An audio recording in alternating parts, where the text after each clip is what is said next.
سلام، خیلی خوش اومدید. در خدمتیم. سلام علیکم. مزاحم شدم برای اون تبلیغتون که 100% تضمینی برای کانادا. بله بله، ما این کار رو براتون انجام میدیم با هزینه ناقابل $10,000 کاملا تضمینی. اوه، $10,000. خیلی خوبه. اون وقت ضمانت داره دیگه، یعنی پول برمیگرده. بله، اگر کارتون انجام نشد به صورت کامل وجه عدت داده دست میشه. خدا نکن. من کجا باید پرداخت کنم؟ بفرمایید پیش بچه ها، الان کارتون انجام اون میدیم. همون خانومه قشنگ. بله به بله. به به به. سلام، خوش اومدید. در خدمتیم.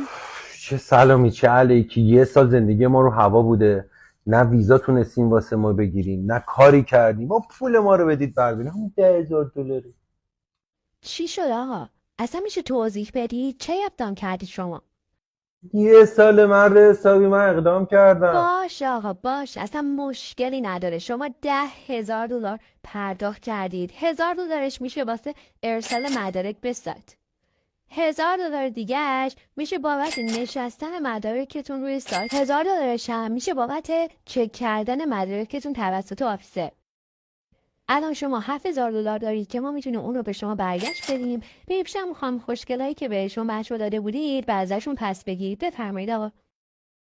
مرد حسابی شما همه جوره بفرمایید آقا، دارید بفرمایید بیرون. تو پاچه آدم میکنید. این وقت ما رو نگیرید، دزدیه. بفرمایید روز اول بیرون. گفتیم پولا برمیگردونید، نمیشه که اینجوری. من $7,000 بگیرم $10,000 دارم. دارم موقع ای دلار چند بوده بابا، الان چنده؟ برو آقا، سه برو بیرون هزار آقا. دلار آخه شما همیشه اینجوری تو پاچه آدم به میکنید. سلامت، به سلامت آقا.